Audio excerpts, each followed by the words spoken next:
ปุญญัญเจปุริโสกายิลากายิลาเทนังปุณณปุณณังตัมหิสันทังกายิลาถาสุโขบุญญสะอุญเจโยนามัตถุรัตนาตญัสสะขอความน้อมจงมีแด่พระรัตนตรัยขอความสุขความเจริญจงมีแก่ท่านทั้งหลายโดยทุกการทุกท่านเทินขอโมทนาขอโอกาสพระเถระขอถวายความน้อมพระเถระขอสรรเสริญพรออกสัญญาณโยมเนาะมื้อนี้ก็เป็นวาระเนาะโอกาสดีที่ครูบาได้มากล่าวธรรมะธรรมโมให้ฟังเนาะเพิ่นว่าสมุทินิกถาให้เจ้าภาพเจ้าทาผู้ที่มาร่วมงานปฏิบัติธรรมเนาะก็วันที่5เนาะมื้อนี้วันที่5เจ้าภาพหลายเจ้าภาพพร้อมกันเนาะคือ1ก็คือเจ้าภาพที่เป็นคณะครูบาอาจารย์1เนาะแล้วก็จะเป็นภาพหลักเจ้าภาพร่วมกันหลายที่ว่ามีหลายสื่อเนาะมื้อนี้ก็ได้กล่าวคาถาในเบื้องต้นเนาะเกิดมาคาถาที่มีความหมายว่าปุญญัญเจปุริโสกายิลากะถ้าหากว่าเฮาจะเฮ็ดบุญเพิ่นว่าให้เฮ็ดบุญเรื่อยๆเฮ็ดบุญดูๆว่าตามหิสันทังกระทำความพอใจในบุญนั้นสุโขปุญญสะอโยการสะสมบุญการทอนของบุญนำสุขมาให้เนาะแล้วก็เป็นหยังเนาะเฮาต้องเฮ็ดบุญแต่ละมื้อแต่ละวันเฮ็ดเพื่อหยังล่ะบุญเนาะฮู้ความหมายถ้าเฮามาทำความเข้าใจคำว่าบุญก่อนเนาะผู้บางคนก็เฮ็ดบุญมาโดนเดือบหลายฟ้าหลายปีผู้บางคนก็ใส่บาตรยาน้ำมากันจนบาดจนคันจนสิหัวแล้วซะยังบ่ฮู้จักว่าบุญแปลว่าหยังเนาะฉะนั้นครูบาก็สิเว้าความหมายให้ฟังก่อนว่าบุญแปลว่าหยังมีคำบาลีบอกว่าอัตตสันตานังปุนาติกโรเทติปุญญังว่าธรรมชาติใดที่สำละคันตสันดานห้อยนะสันตานังคือสันดานเนาะออกไปอันนั้นแหละเพิ่นว่าบุญเพิ่นว่านะสิ่งที่เฮ็ดเฮาทำนะมันเป็นไปการเพื่อสำละที่เฮาให้กับเจ้านะสำละกิเลสบ่ว่าซั่นซะบ่ได้ให้เพื่อว่าจะให้เขาตอบแทนบ่จังซี่นะให้เขาเพื่อว่าให้เขาหรือเขาสิยอมบ่หรือว่าให้เพื่อละอายใจบ่หรือว่าให้เพื่อย่านจังซี่นะแต่ว่าจุดประสงค์ในการให้เขาต้องไปเป็นแบบนี้เนาะชำระกิเลสอันนี้แหละความหมายของว่าบุญนี่แหละ3กิเลสเนาะฉะนั้นเข้าใจว่าเฮ็ดบุญก็ฮู้ว่าบุญแปลว่าหยังเนาะชำระกิเลสกันนี้ก็มีเจ้าภาพเพิ่นฝากถามมาเนาะก็เลยตอบไปในตัวเลยว่าบุญแปลว่าชำระกิเลสเด้อให้ชื่อว่าบุญแปลว่าชำระเนาะเฮาให้บุญกุศลเนาะกุศลอีกบัดนี้ก็สิเว้าแยกก็จะแยกอยู่เนาะกุจิเตปาปะธัมเมจลายันติกุศลานี่ว่ากุศลแปลว่าหยังล่ะกุศลนะกุศลกุชิเตนะกุชิแปลว่าตัดแปลว่าตัดบาปนะกุศลแปลเป็นชื่อของปัญญาแปลว่าตัดบาปนะมันตัดออกจากใจนะตัดบาปออกไปนะคือความโลภความโกรธออกไปนั่นก็เป็นชื่อของกุศลอีกเนาะฉะนั้นเอามาเข้าใจความหมายคำว่าบุญนะแล้วก็กุศลให้เข้าใจไว้จังซี่เนาะแต่ว่าเมื่อเงินเมื่อศาลเมื่อบ้านก็ให้ตอบได้นะว่ามาปฏิบัติธรรมวัดนาดีเนาะฮู้จักบ่ไปปฏิบัติธรรมให้หยังนะมาปฏิบัติธรรมเพื่อหยังนะก็ต้องตอบให้ได้เนาะมาให้บุญเพื่อหยังนะพระพุทธเจ้าเพิ่นแสดงธรรมเพิ่นว่าเป็นธรรมของเพิ่นเป็นธรรมนิยานิกธรรมนะเป็นธรรมนำสัตว์ออกจากทุกข์ว่าซั่นซะมันทุกข์เป็นหยังก็ทุกข์ล่ะเพราะว่ามีกิเลสนี่แหละเมื่อเฮากำจัดกิเลสแล้วมันก็สิพ้นจากทุกข์ว่าซั่นซะกำจัดกิเลสเนาะแต่ว่ากิเลสยังหยาบๆคือต้องอาศัยทานกำจัดเด้แต่ว่าทานนี่เป็นการกำจัดกิเลสโลภะมัสริยะออกจากใจกิเลสเอานี้ออกจากใจเป็นอย่างคือต้องเว้าแต่เรื่องทานเนาะเพราะว่าทานเป็นบันไดขั้นแรกนี่บารมี10กับทานนี่เลยขึ้นต้นกมูลแล้วนะทานบารมีนั่นฉะนั้นเราต้องเอาทานให้ได้เนาะนั่นเป็นสัตว์สำรากิเลสออกจากความเห็นแก่ตัวนะออกไปว่าซะที่เฮาให้คนอื่นได้นี่เป็นหยังล่ะเพิ่นบอกว่ามี2อย่างที่คนให้ทานได้นะ1ก็คือเป็นคนบ่ประมาท2ก็คือเป็นคนบ่มัสริยะทำ2ประการนี้แหละเฮ็ดให้เฮาให้ทานบ่ได้ก็มีเท่านี้แหละมีความขี้ที่ในใจน่ะฉะนั้นมันจึงไปกำจัดกิเลสออกไปจากใจคือความเห็นแก่ตัวสินะความโมเห็นความย่านบ่ย่านมีย่านบ่มีสินะมีแต่ความย่านน่ะฉะนั้นการทานมันจึงเป็นเพิ่นยังเปรียบอุปมาอยู่ว่าเหมือนกับการสู้รบมันลองสังเกตเบิ่งมันแม่นบ่ล่ะคือการสู้รบบ่ล่ะทานันจะยุตสันจะสมณะมะหุนะปาทานเพิ่นเปรียบเหมือนคือการสู้รบบ่ล่ะเป็นจังได๋คือว่าจังซั่นเนาะ ถ้าว่าคนย่านตายว่านะย่านตายย่านนะย่านกวนสิไปสู้รบตบมือกับไผได้เนาะมันแต่ย่านบ่ล่ะอันนี้ละทานมันก็ว่าถ้าเฮาย่านเบิดย่านเปลืองย่านบ่มีย่านทุกข์ย่านยากนะมันก็เลยให้บ่ได้ฉะนั้นการให้ทานไม่ใช่ไปสำลักความเห็นแก่ตัวออกไปซั่นจ้ะให้ได้เหมือนนั้นเห็นบ่ล่ะอันนี้นี่แหละคือว่าเปรียบเหมือนกับการสมเนาะเปรียบอีกอย่างนึงก็คือเปรียบเหมือนน้ำของออกเพิ่นเปรียบเหมือนเงินถึกไฟไหม้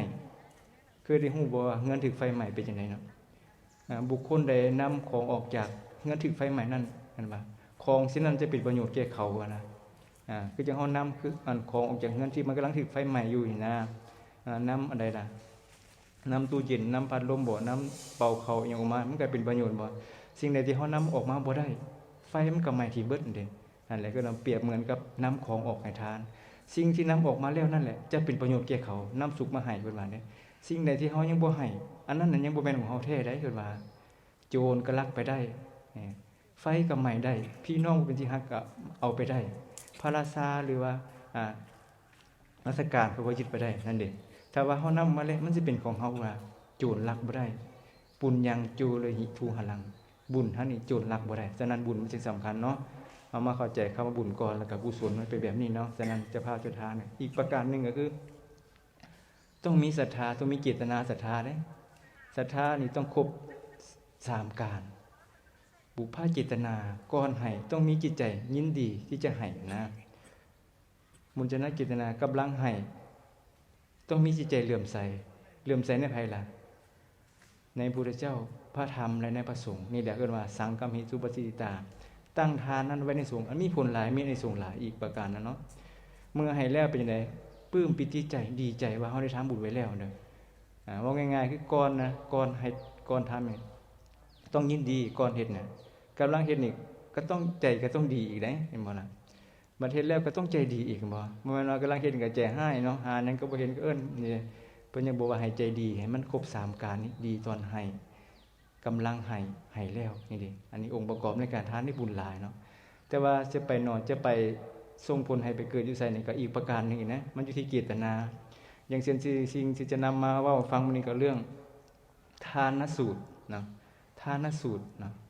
มันเป็นอันจริงที่ว่าเกี่ยวกับการให้ทานเนาะที่มีผลหลายมีอานิสงส์หลายบ่มีผลหลายบ่มีอานิสงส์หลายจังซี่นะเรื่องนี้พระพุทธเจ้าแสดงกับพระสารีบุตรเป็นผู้ที่เลิศด้วยปัญญาเนาะแต่ว่าเฮาคนบ่มีปัญญาหลายก็ลองฟังเบิ่งก็ใครควรตามเนาะทานสูตรนี้มีปรากฏอยู่ในบทเล่มที่23เนาะเรื่องทานสูตรฉบับเต็มอยู่หั่นเบิ่งเอาเนาะเริ่มต้นด้วยว่าแม่นหยังเนาะก็น้อยเป็นเหตุเป็นปัจจัยให้บุคคลในโลกนี้ให้ทานแล้วมีผลหลายมีอานิสงส์หลายแม่นหยังเนาะก็น้อยเป็นเหตุเป็นปัจจัยบุคคลให้ทานถวายทานวัตถุเดียวกันมีผลละมีผลบ่มีผลหลายบ่มีอานิสงส์หลายคำถามแบบนี้อันนี้พระสารีบุตรไปถามพระพุทธเจ้าเนาะเพราะว่าอยากรู้นะว่าทานที่มีผลหลายและมีอานิสงส์หลายกับทานที่บ่มีอานิสงส์หลายแล้วก็บ่มีผลหลาย2ประการในถามเนาะพระพุทธเจ้าเพิ่นก็ตอบภาษาด้วยว่าบุคคลในโลกนี้ให้ทานมีใจผูกพันมีใจห่วงใยหวังผลในทานนั้นเข้าใจเนาะมีใจเฮาทานแล้วเฮามีใจผูกพันนะเอาง่ายคือว่าให้วัตถุสิ่งเดียวกันนะคือเฮาให้หยังสิ่งที่เฮาจะให้เขานะวัตถุอันเดียวกันแต่ว่าเจตนาต่างกันผลมันสิต่างกันมีเจตนาว่าเฮาสิได้เสวยบุญนี่นะเพราะว่าเฮาทุกข์ยากลำบากบ่มีทรัพย์สมบัติทั้งหลายย้อนว่าเฮาบ่ให้ทานไว้เมื่อให้ทานแล้วเฮาจะได้เสวยบุญเสวยผลของทานนี่สินะเกิดมาเป็นคนร่ำรวยนี่มีเจตนาแบบนี้สินะ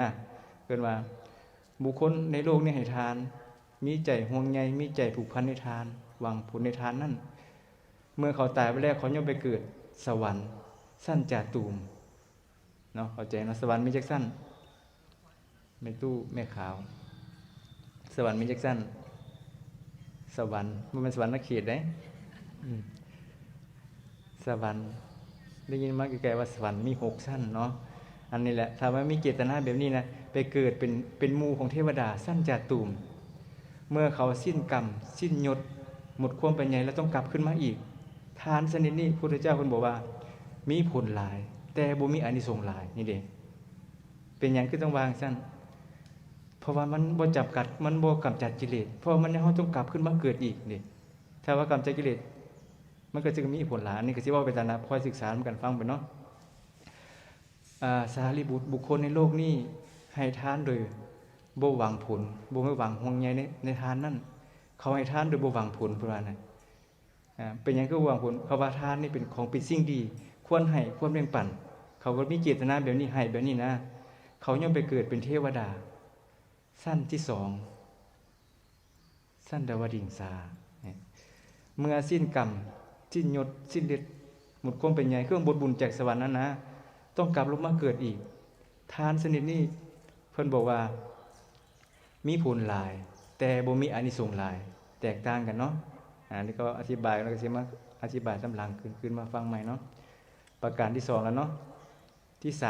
3สารีบุตรบุคคลในโลกนี้ให้ทานบ่ได้หวังตัวนี้บ่ได้หวังบ่ได้หวังผลตัวนี้เมื่อกี้นี่หวังได้นะหวังว่า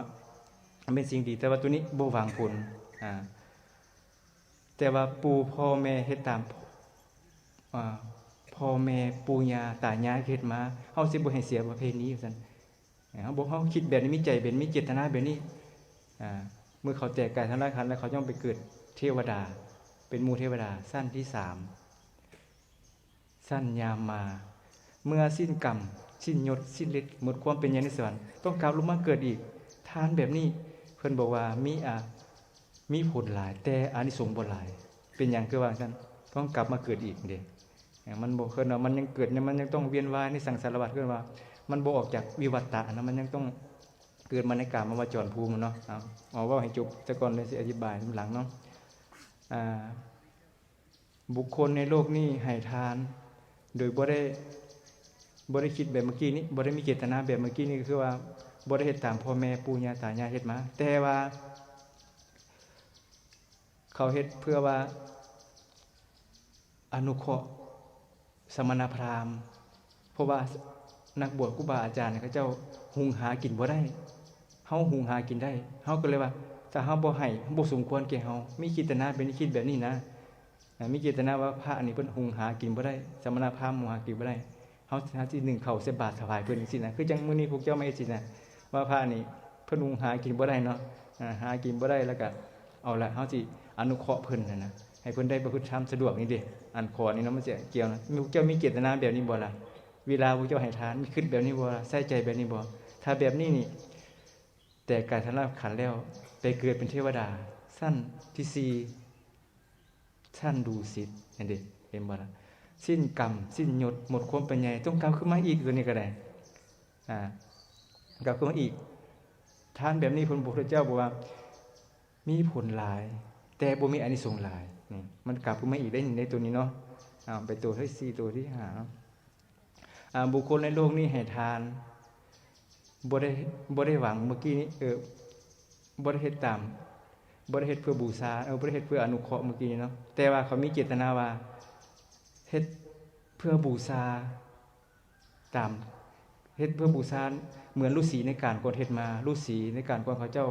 บูชาหยังนั่นน่ะเฮ็ดแบบฤาษีซั่นเพื่อจะเป็นทานบดีเป็นผู้จำแนกแจกทานนั่นนะมีเจตนาแบบนี้ใส่ใจแบบนี้ขึ้นมาคิดแบบนี้นะเขาจะไปเกิดเป็นเทวดาสั้นที่5สั้นที่5สั้นใดบ่ฮู้เนาะสวดชั่วมือนะบ่ฮู้เนาะนิมมานติสั้นนิมมานติสั้นที่5เนาะเห็นบ่เมื่อสิ้นกรรมสิ้นยศหมดความเป็นใหญ่ว่าง่ายคือว่าสิ้นบุญนะเพราะว่าเกิดไปสวรรค์มันก็ต้องเบิดอายุของสวรรค์บ่ล่ะกลับมาอีกทานแบบนี้นี่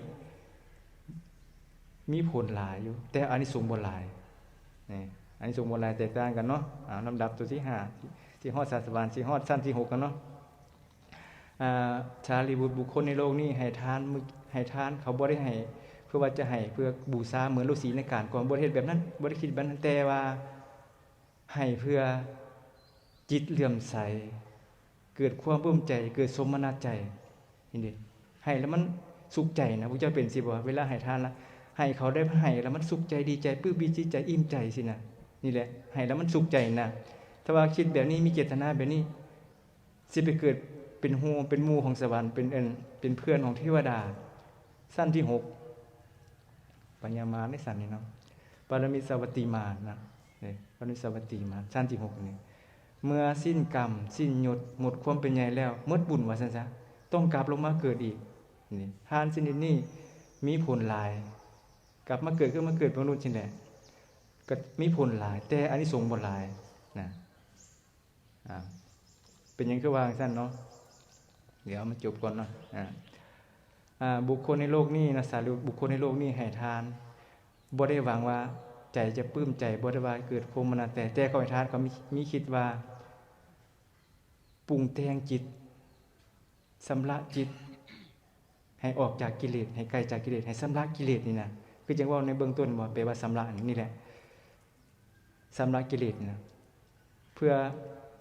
เป็นเหตุให้ได้เป็นปัจจัยแก่การเจริญสมถะวิปัสสนาที่พระเจ้าเฮ็ดอยู่ซุมื้อน่ะเจริญสมถะวิปัสสนานะ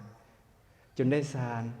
บ่กลับขึ้นมาเกิดอีกไปเกิดพรหมโลกได้ฌานนี่มันต้องไปเกิดพรหมโลกเด้เกิดพรหมโลกแล้วจนเจริญวิปัสสนากรรมฐานแล้วก็เป็นพระอริยเจ้าเป็นพระอนาคามีบ่ต้องกลับมาเกิดอีกนี่อนาคามีแบบบ่ต้องมาเกิดอีกทานชนิดนี้เพิ่นบอกว่ามีผลหลายมีอานิสงส์หลายอยู่นี่หนวงสิเว้าให้ถึงสิว่ามาเบิดมาลงมองว่าสำระกิเลสนี่พระเจ้าเราสรรเสริญตัวนี้นะการให้ทานแล้วมาสำระกิเลสนี่เพราะว่าบ่ให้บ่ต้องกลับมาเกิดอีกเด้เป็นอนาคามีแล้วก็บรรลุธรรมปฏิบัติธรรมแล้วก็เป็นรู้ธรรมเป็นพระอรหันต์บ่ต้องกลับขึ้นมาอีกนี่แหละเกิดมาทานนี่เป็นเหตุในใจถึงภูมิโลกพร้อมเป็นปัจจัยให้ถึงเป็นพระอริยเจ้าเนี่ยฉะนั้นมาถามขึ้นมานี้แล้วเรามีเจตนาจังได๋ในทานเนาะสุดอยู่นี่จบอยู่นี่ว่าซั่นซะพระสูตรนี่จบอยู่นี่พระสูตรทานสูตรนี่นะจบอยู่นี่อธิบายคณะขยายความอธิบายฟังเนาะว่าตั้งแต่บุคคลทานด้วยบางผลนะสิไปเกิดเป็นเทวดาสั้นจตุทานด้วยบางผลแล้วเฮามีเจตนาทานในวัตถุเดียวกันที่พระเจ้าให้นะที่พระเจ้านำมาถวายนะเวลายืนให้หรือว่าถวายของให้นะเอาให้กับเจ้าให้นะเฮามีเจตนาไปใดใส่ใจไปใดหรือบ่ได้คิดหยังเลยบ่เวลาให้ของให้หยังก็พระถวายของพระหรือว่าเฮ็ดบุญตักบาตรใช่นะหรือว่าให้เขาน้อยร่ำรวยมีเงินมีคำเด้อหรือว่าจังได๋บ่ได้ว่าแต่ว่าครูบาได้ยินบ่ได้ว่าก็ถามเพราะว่าครูบารับทานอยู่เนาะขอเขานอนอยู่ดีมีแฮงบ่เก็บบ่ป่วยเด้อเราว่าก็เอาแบบนี้เนาะก็แสดงว่าเขาเจ้าก็บ่เข้าใจในเรื่องทานปานใดก็บ่ต้องเว้าเรื่องอื่นเว้าแต่เรื่องทานนี่แหละครูบายามใดก็เว้าแต่เรื่องทานเรื่องบุญเนาะครูบาเนาะก็ว่าคือบ่เรื่องใหม่แน่ทานยังบ่รอดแล้วว่าซั่นซะยังขี้ทียังมาสริญญาจังสิไปขึ้นจังได๋ล่ะทานยังบ่รอดแล้วสิขึ้นบันไดที่2ได้บ่ศีลนั่นเด้ซะเป็นหยังเฮาต้องให้รักษาศีลน่ะก็เพื่อกำจัดกิเลสบ่กิเลสตัวใดล่ะวิธีกำจัดกิเล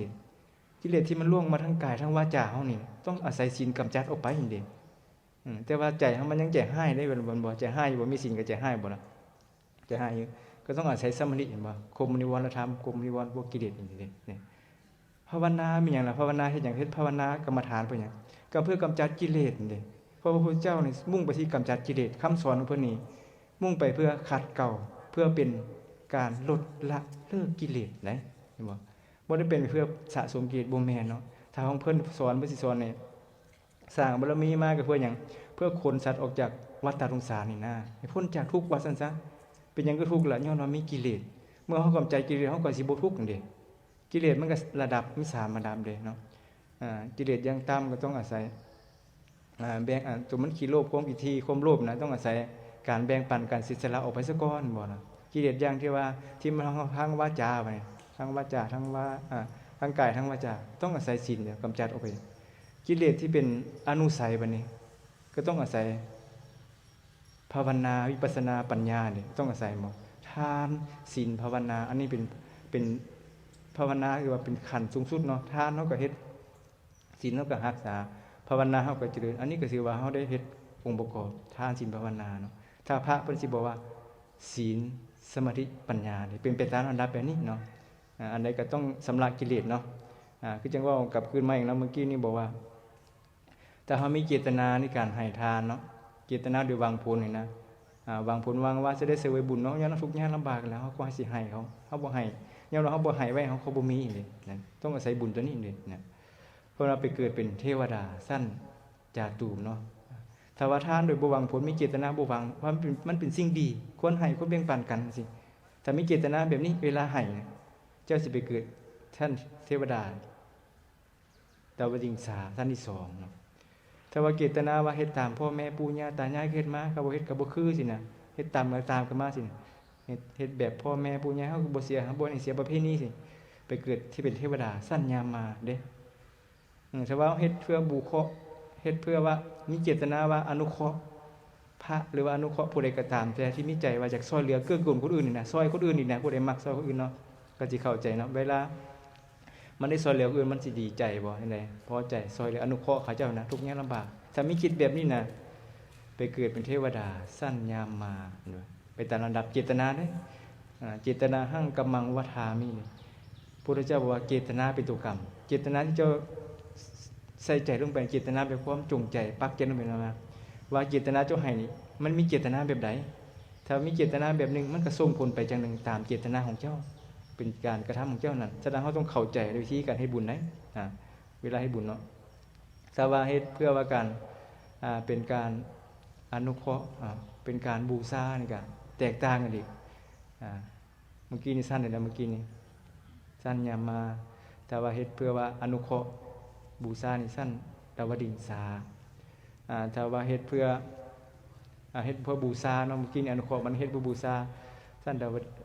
ดิงสายามมาตุสิตาสั้นที่5ปรินิมานติเนาะถ้าว่าเฮ็ดเพื่อว่าให้ใจเฮาดีเลื่อมใสปลื้มปิติใจจังซี่เกิดเป็นเทวดาสั้นได้ล่ะนิมานติปรมิตสาวัติมานเนาะถ้าว่าเฮาอาศัยทานนี่เป็นปัจจัยจนเจริญได้สมถะวิปัสสนาก็บ่ต้องมาเกิดอีกเกิดอยู่ภูมิโลกเป็นอนาคามีทานชนิดนี้พระพุทธเจ้าบอกว่ามีอานิสงส์หลายมีผลหลายอยู่นี่เด้บ่แตกต่างกันนี่แหละในทานฉะนั้นเฮามาศึกษาเรื่องทานเนาะว่าเป็นหยังต้องศึกษาพระพุทธเจ้าบอกให้ศึกษาเด้บุญญะเมวะโสสิกขยะเด้บุญนี่เป็นสิ่งที่ต้องศึกษาเด้เฮาเฮ็ดบุญแล้วเฮาศึกษาเรื่องบุญบ่ล่ะนี่เฮาบ่ศึกษาก็แสดงว่าเฮาเฮ็ดถูกบ่ล่ะบุญน่ะมันต้องศึกษาเด้สิให้ทานก็ต้องศึกษาเรื่องทานสิรักษาศีลก็ต้องศึกษาเรื่องศีลนี่สิเจริญภาวนาก็ต้องศึกษาเรื่องภาวนาบ่ถ้าเฮาบ่ฮู้ในสิ่งนั้นเฮ็ดไปนี่ถูกบ่ล่ะมันก็สิถูกแน่บ่ถูกแน่บ่ฉะนั้นเฮาต้องเฮ็ดหยังก็ตามแต่ก็ต้องมีความรู้ความเข้าใจฉะนั้นมันสิได้บุญหลายอยู่นี่บ่แม่นว่ามีของสิ่งของถวายหลายสิได้บุญหลายบ่เสมอไปเด้บ่เสมอไปบ่เสมอไปถ้าว่ามีของน้อยก็ตามแต่ว่าเจตนานี่เจตนามันถูกต้องหั่นน่ะเวลาเฮ็ดมันก็ถูกต้องเนาะของน้อยก็สิได้บุญหลายก็บ่แม่นของหลายสิได้บุญน้อยก็บ่แม่นสิมันสิเจตนาเพิ่นจะเว้าเป็นภาษาบาลีว่านัตถิกิเตปัสสันมิอัปปกานามาทักษินาตถาคติวสัมพุทธัสสะสาวกีกันว่าถ้าว่าใจเลื่อมใสศรัทธาแล้วนะศรัทธานี่ต้องบอกเป็นศรัทธาในพระพุทธเจ้าเด้เกิดมาตถาคตาภูริศรัทธาต้องศรัทธาในพระพุทธเจ้าศรัทธาในพระธรรมศรัทธาในพระสงฆ์นี่นะแต่ว่าเฮามีความเข้าใจในเรื่องนี้ส่ำใดบัดนี้ถ้าเฮามีความเข้าใจหลายเฮาก็สิได้บุญหลายอยู่ตัวนี้เพราะว่าปัญญาเฮาเข้าใจเด้เฮ็ดด้วยปัญญาเกิดว่ามีญาณสัมปชัญญะมีปัญญาประกอบในการเฮ็ดนั่นเด้บ่ได้เฮ็ดแบบบ่เข้าใจแต่เฮ็ดแบบบ่เข้าใจก็ได้บุญบ่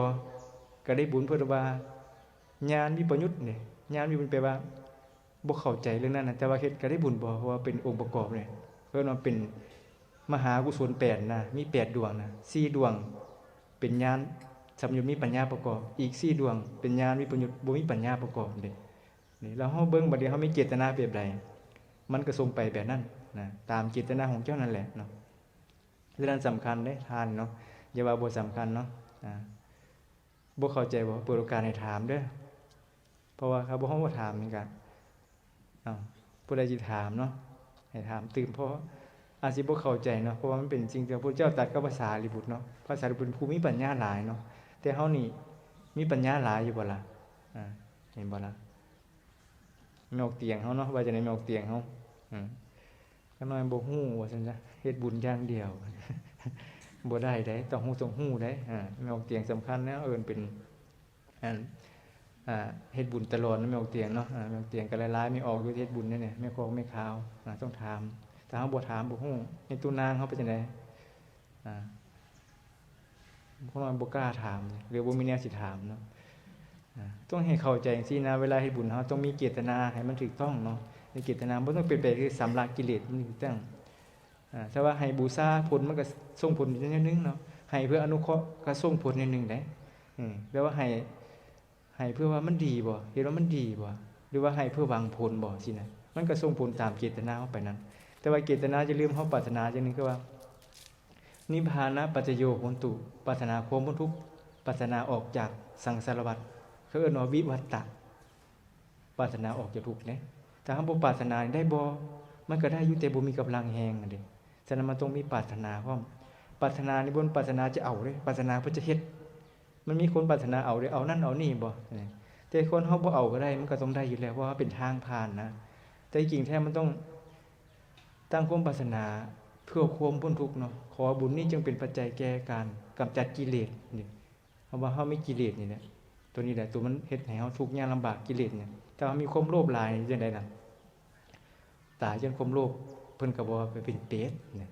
มันบ่เปรตก็หิวก็หายแล้วเปรตถ้าว่าตายในความโกรธความเกลียด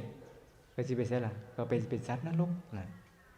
เขาว่าตายด้วยความหลงบ่หลงนี่หมายถึงว่าคิดหาบุญกุศลบ่ได้เด้นี่ก็มาหลงตายนะก็ไปเป็นสัตว์เดรัจฉานบ่หลงเฮือนหลงซานหมู่นี้เจ้าลองเบิ่งซะแล้วจังน่ะ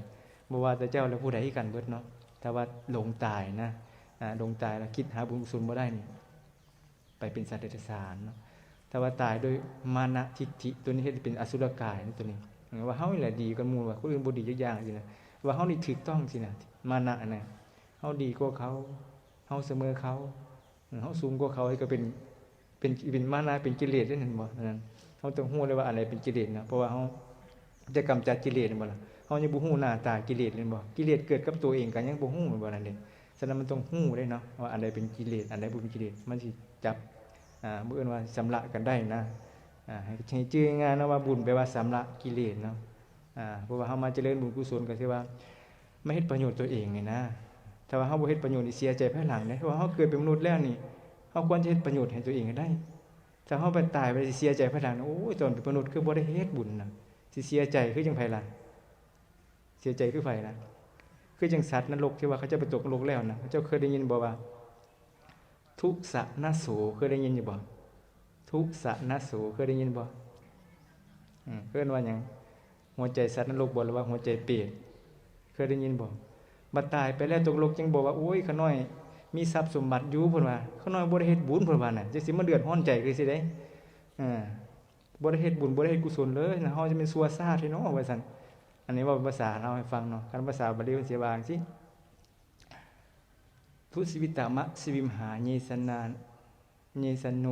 นะทาหาเสวัสสะมะเนสุโภเกสุทีปังนากมะอัตโนพุ่นว่าขาน้อยพุ่นว่าเป็นมนุษย์โภคาแบบเฮามีโภคะหลายบ่เฮ็ดบุญเด้น่ะเดือดร้อนใจบ่ล่ะไปตกลงจังสิจะเฮ็ดบุญมันบ่ทันการบ่น่ะเห็นบ่ทุสิมะทุสีวิตะมะชิมหาตัวที่2ก็โสก็ทุสะสวัสสะสหสานิปริปุณณานิสัพพโสนิระเยปัญจมานานังกถาอันตุภวิสติข้างน้อยตกนรกอยู่ 60,000 ปีแล้วว่ากถาอันตัวมื้อใดว่าสิได้ออกมื้อใดสิได้พ้นจากโลกนี้ว่าน่ะตกนรกจะออกบ่ได้นะเฮ็ดบาปมาน่ะสิออกบ่ได้มันนตกนรกแล้วบ่นั่นนี่เฮาสิเดือดร้อนใจคือสัตว์นรกเมื่อกี้นี่บ่ล่ะนะมันจบเลยเนาะคันได้เว้าแล้วก็ได้เนาะทุสะนะนัตถิอันโตกุโตอันโตนะอันโตปฏิทิสติกะทาหิปาปกังกัมมังมะมะตุหันจะมาริสานะตัวที่4ตัวนี้ก็เฮาตกลงอยู่6วัฏสะสหัสนี่แปลว่าเฮาตกอยู่6นรกมานี่ 60,000 ปีแล้วว่าซั่นซะ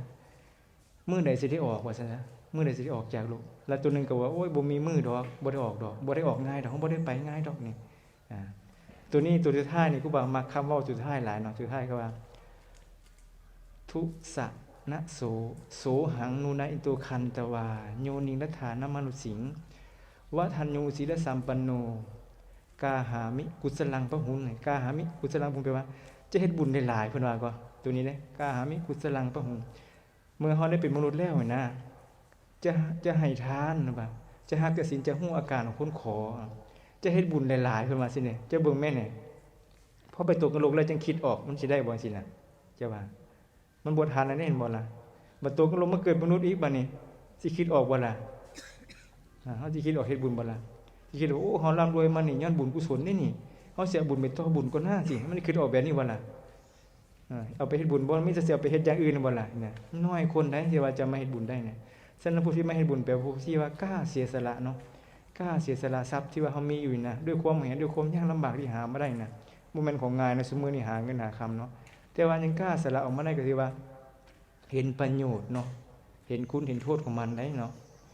บ่แม่นว่าตกนรกแล้วจังสิมาข้าน้อยสิให้ทานน่ะโยโพข้าน้อยมีโพค่าทรัพย์อยู่ก็บ่ได้ให้ทานเนาะฉะนั้นเฮาสิบ่ให้เฮาเสียใจภายหลังแบบนี้เนาะให้เฮาให้เฮ็ดบุญไปโลดเนาะทานยังบ่ได้ให้ก็ฟ้าวให้ซะศีลยังบ่ได้รักษาก็รักษาซะภาวนายังบ่ทันเจริญก็ให้เจริญซะสิบ่ได้เดือดร้อนใจภายหลังบ่ได้มาจมหลังว่าซั่นซะให้มันเฮ็ดจนคักใจแล้วนะว่าเฮาได้เฮ็ดบุญไว้แล้วนะปลื้มปิติใจอิ่มใจว่าเฮาได้บุญไว้แล้วนะซั่นซะสิมาเสียใจว่าหลังบ่ได้เนาะเบิ่งเวลาซั่นเนาะบ่เห็นเนาะเอาไปยัง10 โมงประมาณนี่บ่ยังมีอีกบ่ยังพอยังเอาบ่เกินเท่าใดล่ะบ่เกิน10 โมงครึ่งเนาะเอาเปิดโอกาสให้ถามเนาะมีแต่ครูบาเว้าให้ฟังเนาะอาจจะให้ถามผู้คงพอใจว่าเข้าใจบ่นะครูบาว่านี่เข้าใจบ่นะถามเด้บ่ถามสิถามนี่ครูบาถามนี่บ่ถามถามไม่คันบ่ถามถามโอ้ยทานจังได๋สิเราว่าทานจังได๋สิฮอดพระนิพพานก็คือว่าเมื่อกี้นี่เด้เฮาทานเฮาต้องปรารถนาความทุกข์นะปรารถนาเพื่อจะเฮ็ดบุญขอให้ข้าพเจ้าได้เฮ็ดบุญแต่ขอให้พระเจ้าได้ให้ยินดีในการให้ทานยินดีในการแบ่งปันยินดีในการเสียสละอันนี้ก็เป็นการตั้งใจไว้ดีเด้ขอให้ข้าพเจ้านี่ยินดีในการให้ทานยินดีในการแบ่งปันยินดีในการเสียสละเป็นผู้ปราศจากใจอันตนีความมุ่งเห็นนี่ต้องปรารถนาแบบนี้เพราะแบบนี้แล้วก็บุญนี้จึงเป็นปัจจัยแก่พระนิพพานให้เฮามีอุปนิสัยในการแบ่งปันในการให้เฮาตั้งเจตนาตั้งใจไว้จิตใจมันก็สิไปตามลงตามห้อยที่เฮาตั้งไว้นะตั้งเจตนาไว้เวลาเฮามีทรัพย์สมบัติมาหรือเฮามีสิ่งของมาใจมันก็อยากเอาไปบุญอยากเอาไปทานเป็นบ่สินะได้มาแล้วอยากเอาไปบุญอยากไปทานไม่ขาวเป็นบ่นี่อย่างนี้ก็สิเป็นเนาะได้มาเนี่ยดีอยากเอาไปทานบ่บางคนได้ดีเอาไว้กินเนาะยกเตียงได้ยังดีคือจะไปทานอันนั้นเฮามีอุปนิสัยในทานเห็นได้ทานรูปนุสัยขึ้นมานะมีอุปนิสัยน้อมไปในการให้ทานดีจังซี่นะเห็นบ่ล่ะอันคันว่าสิก็สิคิดออกอยู่ในเรื่องอาจิติดาบทเนาะอาจิติดาบทในข้อสุดท้ายในที่ว่าท้าวสักกะให้พรแล้วนะมีข้อนึงเนาะข้อที่5จีววิตนะเพิ่นสิบอกว่าเมื่อข้าพเจ้าให้ทานแล้วว่านะขอให้ข้าพเจ้านี่อย่าเดือดร้อนใจภายหลังเราตั้งความปรารถนาไว้แบบนี้นะอย่าเดือดร้อนใจภายหลังแล้วก็ขอให้เจ้านี่ยินดีในการให้ยินดีในการแบ่งปันนะขอให้ผู้มารับทานของข้าพเจ้านี่เป็นผู้มีศีลเด้แล้วก็ขอให้พวกข้าทรัพย์นี่จงเกิดขึ้นโดยธรรมนี่เด้เราปรารถนาอันนี้ท้าวสักกะก็เลยพรให้พรนี่นะเรื่องเต็มมันอยู่ที่เล่มพระไตรปิฎกเล่ม60เนาะเรื่องอาจิติดาบทนะฤาษีหมักเมาว่าครูบาว่าฤาษีเมากินแต่ใบหมักเมานะแล้วก็ท้าวสักกะปลอมตัวมาขอนี่เราก็เลยถ้าว่าท้าวสักกะจะให้พรว่าให้พรแบบนี้เด้อว่าขอให้เจ้านี่ยินดีในการให้ยินดีในการแบ่งปันเมื่อให้แล้วความเดือดร้อนใจจะได้มีนะเมื่อให้แล้วขอให้ศรัทธาข้าพเจ้านี่เพิ่มขึ้นยิ่งขึ้นไปขอให้ผู้รับทานเป็นผู้มีศีลนี่ขอวัตถุทานจงเกิดขึ้นโดยชอบธรรมนะเราตั้งใจไว้ดีในเวลาทานหมออันนี้เฮาละขอว่าให้ร่ำให้รวยให้อยู่ดีมีแฮงเจ็บบ่ป่วยบ่ไข้มันบ่ตรงกับบัณฑิตเขาเจ้าตั้งไว้เนาะแล้วก็ปรารถนาพระนิพพานเนาะนี่ให้สำคัญอย่าลืมเอาคำว่าพระนิพพานอันนี้แหละเพราะว่าเฮาบ่ได้เข้าใจเรื่องทานเนาะเข้าใจว่าทานที่หยังมันต้องทานมันก็เป็นการสลายกิเลสความมุ่งหยังที่ออกจากใจหันได้ทานน่ะแต่ว่าให้ไปเรื่อยๆนี่วัตถุสิ่งของเฮานี่เบิดบ่มันก็เบิดคือกันเด้และอีกหยังเบิดอีกแน่กิเลสที่มันห่วงแหนในใจมันก็เบิดคือกันนี่มันก็ค่อยสำลับไปกันไปเรื่อยนะเห็นบ่คือจังเฮาจับด้ามผ้าบ่ด้ามมีดเนี่ย เฮ็ดกล้วยเขียวมันก็ค่อยแห้งค่อยจ้อยลงไปเรื่อยมันก็เบาบางกิเลสความแห้งมันก็เลื่อนออกไปก็สังเกตเบิ่งแม่แต่ตอนนี้เฮาให้ง่ายบ่ล่ะเฮาไม่ออกไปขาจะเบิ่งดูซุมื้อนี้เฮาให้สิ่งของคนอื่นให้ง่ายบ่ล่ะดีล่ะแต่ว่าการให้เฮาสิหวังเขาตอบแทนบ่จะหวังว่าเขาสิให้คืนมาหมดหรือว่าเขาสิเว้าดีเฮ็ดหยังบ่อันนั้นบ่ต้องไปหวังหรือว่าหวังว่ามันดีก็ได้มันเป็นการสละกิเลสของเฮาออกจากใจอันนี้เป็นสิ่งที่ดีมันมีประโยชน์นะสิเฮาต้องตั้งปรารถนาออกจากสังสารวัฏนี่นะเพราะว่าพระเจ้านี่ปรารถนากุศลปรารถนาเฮ็ดบารมีมานี่ก็เพื่อว่าจะมาขนเฮาออกจากสังสารวัฏนี่ออกจากความเกิดความแก่ความเก็บความตายนะบ่ต้องมาโศกเศร้าเสียใจบ่ต้องมาพัดพรากจากของใจบ่ล่ะเกิดมาแล้วต้องแก่มาก็ต้องเจ็บมาก็ต้องตายต้องพัดพรากจากของรักของสมใจเบิดบ่มีไผเอาหยังไปนำได้จักอย่างเลยเงินทานบ้านจงทรัพย์สมบัติที่เฮามีหลายๆนะเอานำบ่ได้เด้แต่ว่าสิ่งนั้นบ่แม่นบ่หาบ่แม่นครูบาว่าเอานำบ่ได้คนน้อยสิบ่หาเอาไปนำบ่ได้สิว่าบ่แม่นอันนั้นก็โง่ตื่มมันก็ได้ว่าซั่นแทนที่สิหาเพิ่มพูนหลายๆสิ่งเหล่านั้นมันเป็นสิ่งที่จำเป็นอำนวยความสะดวกให้เฮาได้สะดวกสบายในโลกนี้ว่าซั่นซะถ้าเฮาบ่มีสิ่งเหล่านี้เฮาสิสะดวกบ่นี่สิมาหากสินสิได้บ่นี่สิมาให้ทานนี่บ่มีเด้นางวิสาขาอนาถบิณฑิกาเศรษฐีเราร่ำรวยแล้วก็ยังหาเงินอยู่กันเด้แต่ว่าเราหาโดยชอบธรรมบ่ให้ผิดศีลผิดธรรมให้มันได้มาโดยชอบธรรมนั่นนะแต่ว่าคนในโลกนี้มันสิชอบธรรมบ่ล่ะเพราะรักก็รักเพราะตัวก็ตัวบ่ล่ะมันก็เลยว่าวัตถุทานเฮาก็บ่บริสุทธิ์ผู้รับทานผู้สิให้ทานก็ยังบ่บริสุทธิ์ผู้รับทานก็ยังบ่บริสุทธิ์นี่มันบ่บริสุทธิ์ได้3การมันก็สิได้บุญหลายจังได๋นั่นเด้นะองค์ประกอบมันหลายอย่างองค์ประกอบแต่ว่าเฮาต้องเข้าใจสำคัญคือเฮาความเข้าใจของน้อยของหลายบ่สำคัญแต่ว่าของน้อยๆอันเดียววัตถุสิ่งเดียวนี่ก็ยังคือเว้าเมื่อกี้เด้บุคคลในโลกนี้ให้ทานถวายทานวัตถุสิ่งเดียวกันนี่เด้วัตถุของสิ่งเดียวกันนะมีอานิสงส์หลายผลหลายบ่วัตถุเดียวกันของสิ่งกันแต่ว่าเจตนาต่างกันนี่เนาะแล้วก็ปรารถนาต่างกันมันก็ได้อานิสงส์มันก็แตกต่างกันอานิสงส์กับผลจะได้รับวิบากของมันนะผลคือว่าผลก็คือวิบากที่ว่าจะได้รับของวิบากแต่ว่าผลมันในทรงง้อใสล่ะอานิสงส์เท่ามันกำจัดกิเลสเจ้านี่ก็ถือว่ามีอานิสงส์หลายเด้แต่ว่าอานิสงส์ของก่อนให้ทานมันก็ต่างนึงจังนึงอีกเด้มี5อย่างที่อานิสงส์ของการทานน่ะพระหูสโนปิโยโหติมนาโปนี่มนาแปลว่าใจพระหูแปลว่าหลายคนทั้งหลายเป็นที่ฮักเป็นที่ชอบใจคนหลายผู้ใดฮักผู้ใดให้สิ่งของกับคนนี่เขาก็ฮักเจ้าว่าซั่นนะฮักเจ้ากินฮอดเจ้าเนาะบ่ว่าแต่คนขออนุญาตเนาะหมามันก็ยังนำก้นเจ้ามันให้มันกินน่ะนะว่าซั่นนะว่าเจ้าให้ผู้ใดนะมันก็ฮักเป็นที่ฮักของคนหลายเนาะ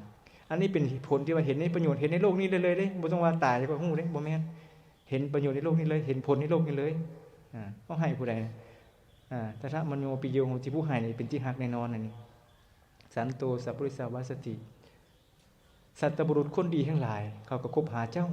าให้ทานบ่ล่ะนี่ถ้าเจ้าบ่ให้นี่เพิ่นสิไปหาเจ้าไปเดียวเขาก็บ่ไปเลยแล้วโอ้เรากี่ทีหลายคนนี่ไปหาก็บ่ได้กินข้าวข้าวน้ำกินข้าวกินน้ำมันละบ่ว่าซั่นยังว่าซั่นนะเอากายมันยังห่านเฟือคือบ่กินมาก่อนว่าใช่ป่ะบ่แม่นจังซั่นอันนี้ก็บ่ไปหาจักเทื่อเลยไปแค่เดียวอันนี้แหละคือเราเป็นปฏิสันฐานต้นธรรมเด้แขกไปไทมาบ่พี่น้องมาก็ควรจะเอามาแบ่งปันเด้พี่น้องก็ทำพิธีกรรมนั่นนะให้เขาเจ้าบูชาเขาเจ้าแน่ให้เขาเจ้าได้กินนี่เฮาต้องแบ่งปันก็ปฏิสันฐานเป็นสิ่งดีเด้การต้อนรับขับสู้นี่แบ่งปันให้อมิตรทานนี่ก็ให้ธรรมทานพร้อมสิเด้มันก็เลยว่าสูงขึ้นมาอีกเนาะนะเพราะเรื่องทานมันหลายเด้ว่าเรื่องทานหลายเนาะธรรมทานนี่สูงกว่าที่นึงก็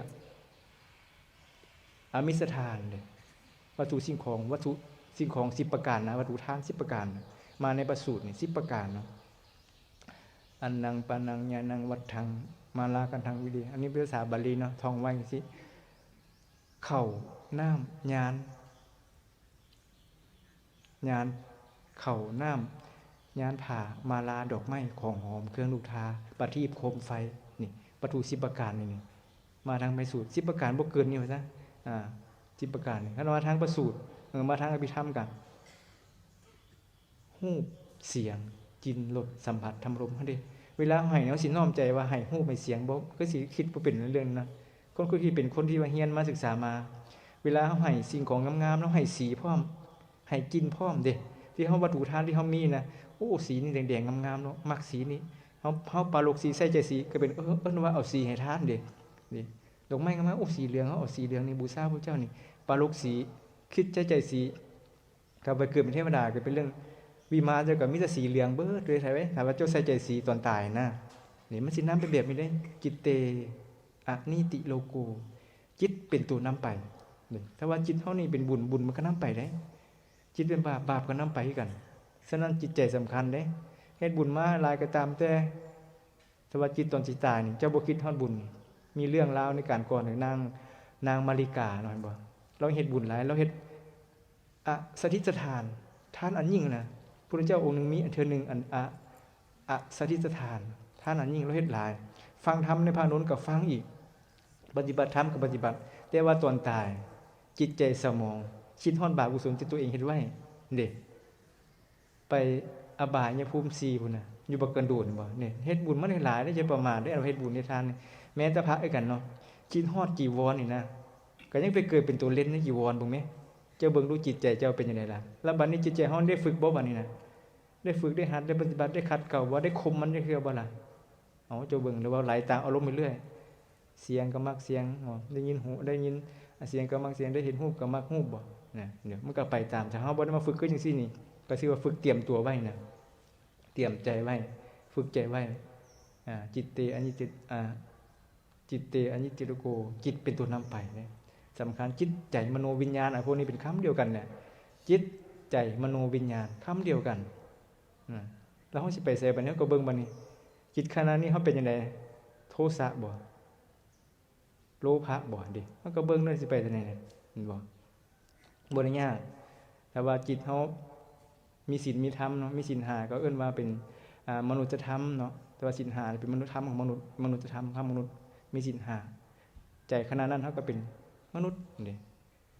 มนุษย์เทโวพุ่นน่ะธรรมดาว่าเจ้าใจเจ้าเป็นมนุษย์ใจเจ้าเป็นมนุษย์สมนุษย์มนุษย์เทโวมนุษย์ภูโตใจมนุษย์ถ้ามนุษย์เทโวนี่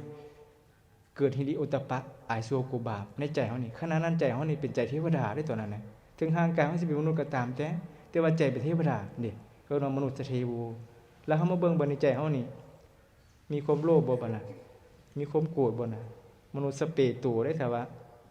จิตใจโกรธมีใจโลภนะมีแต่อยากได้นะอยากจะเอามีแต่อยากมีแต่ได้อันนี้มีอันใดก็มีแต่อยากเอาอยากได้เบิดสิเห็นบ่เฮาเบิ่งใจเฮาตัวนี้สิไปไสเฮาก็ฮู้ทันทีเลยบ่ต้องให้คนอื่นมาพยากรณ์เนาะเฮาเบิ่งที่การกระทำเฮานี่เขาฮู้ว่าเฮาสิไปไสเบิ่งจิตเบิ่งใจเฮานี่ว่าสูงหรือต่ำก็ไปตามนั่นแหละใจต่ำหรือใจสูงก็เบิ่งมันแหละถ้าเป็นมนุษย์นี่ก็ต้องมีศีล5ถ้าเฮามีศีล5เฮาก็สิว่าเฮาได้เลือกแล้วเฮาสิเกิดมนุษย์อีกนี่ศีล5มนุษย์เด้มนุษย์จะธรรมของมนุษย์เนาะเห็นบ่เฮามีบ่ล่ะศีล5เฮามีศีล8ศีล8เพิ่นบอกว่าเลือกสั้นได้ศีล8นี่เด้แต่ว่าศีล5ยังเลือกบ่ได้แต่เขาเจ้าว่าซั่นเนาะอันนี้เขาเจ้าก็นึกเอาพิจารณาตื่นเบิ่งว่ามันเลือกได้ศีล8เพราะมันสูงได้ศีล8นี่มันเป็นเรื่องเกี่ยวกับเฮาเด้นี่บ่กินข้าวแรงนี่วิกาลโภก็เกี่ยวกับเฮาบ่น่ะบ่นอนที่นอนถุงใหญ่บ่ใส่ของหอมดอกไม้ประดับกายห้างแต่งตกแต่งร่างกายนะแต่ว่าตกแต่งร่างกายลงตัวเองหลายก็เฮ็ดจังได๋น่ะลงตัวเองเฮาก็สิไปไสล่ะก็ไปบ้านเก่าคือเก่าเนาะไปบ้านเก่าเมื่อกี้นี่เว้าเรื่องอันนี้ว่าสิเว้าเรื่องอันนี้สงทานก็ยังบ่จบจำเนาะ5ข้อนะยังบ่จบฮอดไสล่ะเมื่อกี้นี่สันโตสัพเพกัลยาโนกิตติโตอภุคคสติเนาะเป็นผู้มีกิตติศักดิ์ชื่อเสียงอันงามกระจรไปไกลเด้นะผู้ใดให้ทานนี่ก็ชื่อเสียงดีเนาะเมื่อกี้นี่ข้อที่2ก็คือว่าสัตว์บุรุษคบหาคนดีไปก็จะเข้าหาเจ้าคนให้ทานบ่กี่ที่นะกิหิธัมโมกิหิธัมโมคือว่าจะบ่เหินห่างจากธรรมของฆราวาสเด้ถ้าเฮาเป็นฆราวาสโยมนี่ควรจะมีศีล5ดีขึ้นมานะแต่พระเจ้าบอกว่าศีล8ดีกว่าขึ้นมานะพระเจ้าอยากให้รักษาศีล8เด้เพิ่นเคยเว้าไว้อยู่ในพระสูตรเรื่องธรรมิกะอุปสมนะไปถามพระเจ้านะว่าข้อปฏิบัติของสาวกนะสาวกที่ดีนะเป็นจังได๋ล่ะนักบวชที่ดีนะสาวกที่เป็นสาวกที่เป็นบรรพชิตสาวกที่เป็นคฤหัสถ์สาวกที่ดีเนี่ยเพิ่นเว้าไว้ในหันเพิ่นบอกว่าถ้าว่าสาวกของเพิ่นนี่รักษาศีล8นี่เป็นการดีขึ้นมานะให้ยินดีให้บ่ฆ่าสัตว์ให้บ่ลักทรัพย์ให้บ่ประพฤติพรหมจรรย์นะพรหมจรรย์ก็คือว่าที่แรกนี่บ่มีครูมีเคียงสินะอยู่ผู้เดียวสินะให้ยินดีในเพศพรหมจรรย์สินะถ้าว่ารักษาศีลแปลบ่ได้ก็รักษาศีล3ก็ยินดีในภรรยาของตัวเองจังซี่เด้แล้วก็บ่ให้เว้าตัวแล้วก็ บ่ดื่มสุราก็บ่กินอาหารเลยเที่ยงนี่แล้วก็บ่ที่นอนสูงใหญ่บ่ใส่ดอกไม้ของหอมประดับร่างกายให้เป็นเกิดกิเลสความปรารถนาอย่างหักศีล8อันนี้ก็พระสูตรนี้ก็คักกับตัวนี้พระสูตรเอิ้นว่าธรรมิกสูตรเนาะไปถามพระเจ้าตัวที่5กายยัตตะปิทามนังเมื่อแต่กายทำลายแล้วก็ย่อมเข้าสู่สุคติโลกสวรรค์อันนี้เป็นไอ้สงของทานด้วยกันแต่ว่าก็ต้องกลับมาเกิดอีกก็คือว่าให้ฟังเนี่ยมันไอ้สงมันบ่แห้งตัวนี้แต่ว่าไอ้สงใดที่ว่าสำราญกิเลสทั้งนั้นออกจากใจนะจนเป็นอนาคามีเป็นพระอรหันต์ก็บ่ต้องมาเกิดอีกนี่ก็มีอานิสงส์หลายผลหลายอยู่ตัวนี้มีความแตกต่างกันเนาะ5ข้ออานิสงส์น่ะคือว่าเป็นที่ฮักตัวที่1เนาะตัวที่2คนดีคบหาที่จะได้เนาะตัวที่3ชื่อเสียงอันดีอันงามไปไกลตัวที่4จะบ่เหินทำจากจะบ่เหินจากธรรมของฆราวาสอันนี้เห็นในปัจจุบันเลยตัวนี้ใน4-5สูตรก็เพิ่นก็ว่าไว้กันนี่เนาะ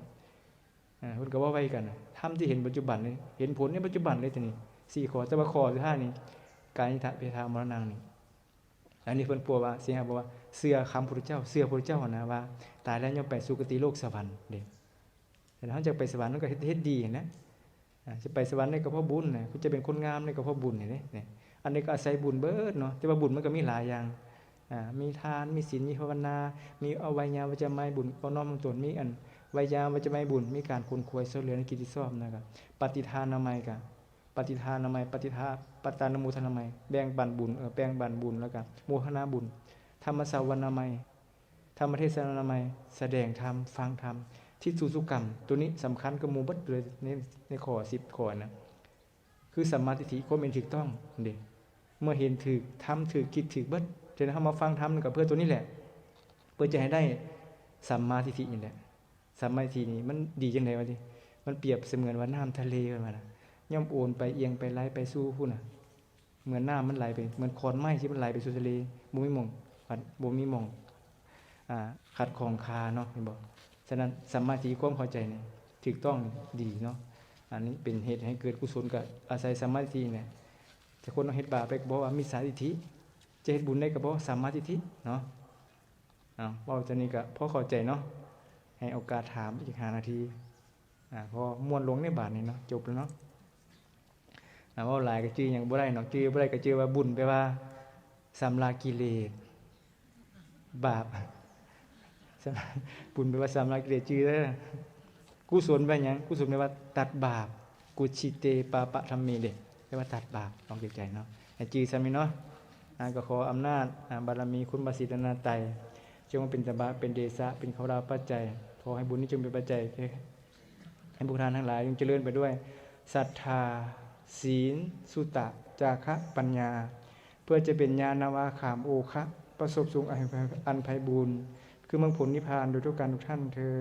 นิพพานะปัจจโยโหนตุ